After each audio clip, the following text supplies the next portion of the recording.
የሚያስቆሙ 7 የተደበቁ አስተሳሰቦች፣ ሕይወትህን ሊቀይሩ የሚችሉ እውነታዎች።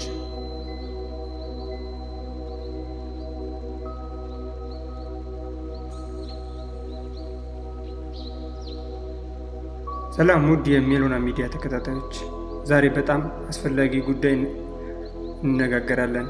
አንድ ጊዜ ራስህን ጠይቅ። ለምን ከምፈልገው ደረጃ ላይ አልደረስኩም? ለምን ሌሎችን ያደጉ እኔ በቦታዬ ላይ ቆሜያለሁ?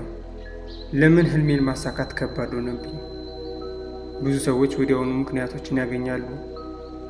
ማለትም ገንዘብ የለኝም፣ እድል የለም፣ የሚደግፍ ሰው የለም፣ ሀገሩ አይፈቅድም፣ ጊዜ የለም።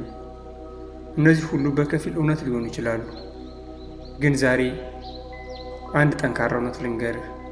ብዙ ጊዜ ህይወትን ትልቁ እንቅፋት በውጭ አይደለም፣ በውስጥህ ነው።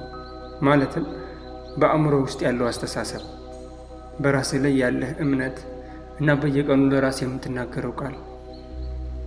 አንድ ሰው በእርግጥ ህይወቱን ከመቀየሩ በፊት አእምሮውን መቀየር አለበት። ስለዚህ ዛሬ እድገትህን የሚያስቆሙ 7 አደገኛ አስተሳሰቦችን በጥልቀት እንመለከታለን።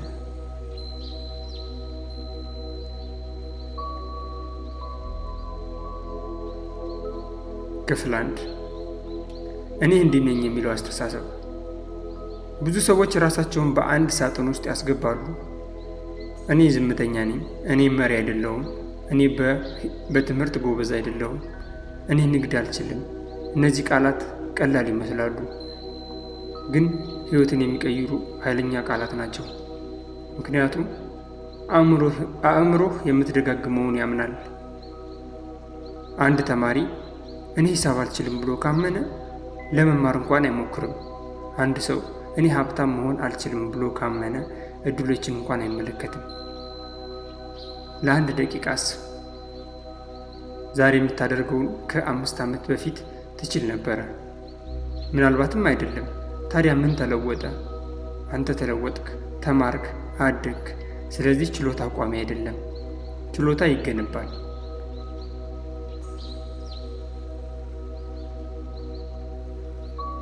ክፍል 2፣ የውድቀት ፍርሃት። ከሁሉም በላይ ህልሞችን የገደለው ነገር ውድቀት አይደለም፣ የውድቀት ፍርሃት እንጂ።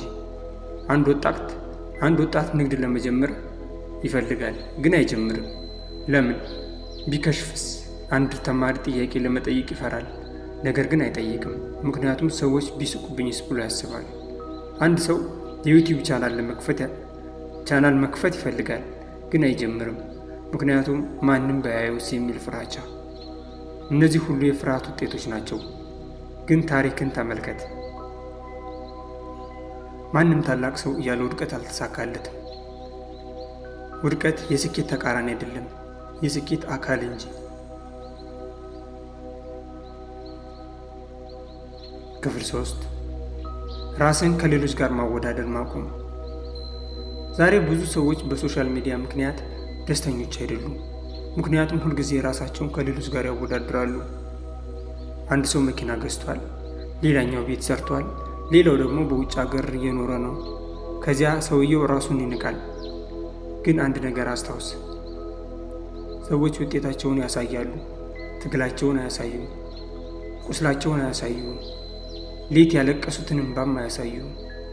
ስለዚህ የራስን ጉዞ ከራስ ጋር ብቻ አወዳድር።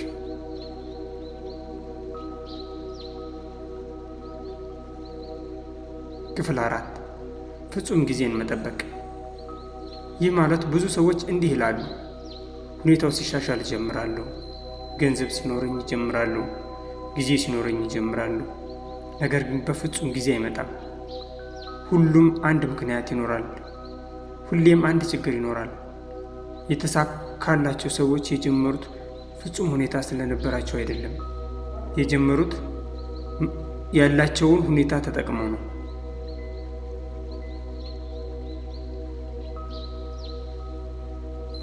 ክፍል 5፣ የሰዎችን አስተያየት መፍራት። ብዙ ሰዎች የሞቱት በአንድ ምክንያት ነው። ብዙ ህልሞችም የሞቱት እንደዚሁ በአንድ ምክንያት ነው፣ ሰዎች ምን ይላሉ ብሎ በማሰብ። ይህ አስተሳሰብ ሰውን እስረኛ ያደርገዋል።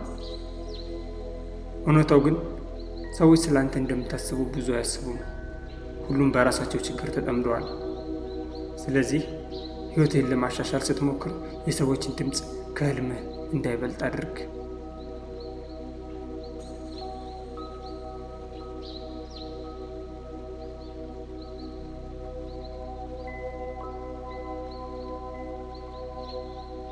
ክፍል 6 ሰበብ መፍጠር። ሰበብ መፍጠር ቀላል ነው። ጊዜ የለኝም፣ ገንዘብ የለኝም፣ እድል የለኝም። ግን አንድ ጥያቄ አለ።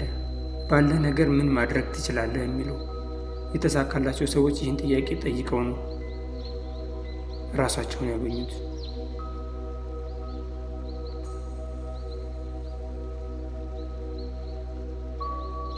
ክፍል 7 ፈጣን ውጤት መፈለግ። ዛሬ ሁሉም ነገር ፈጣን ሆኗል።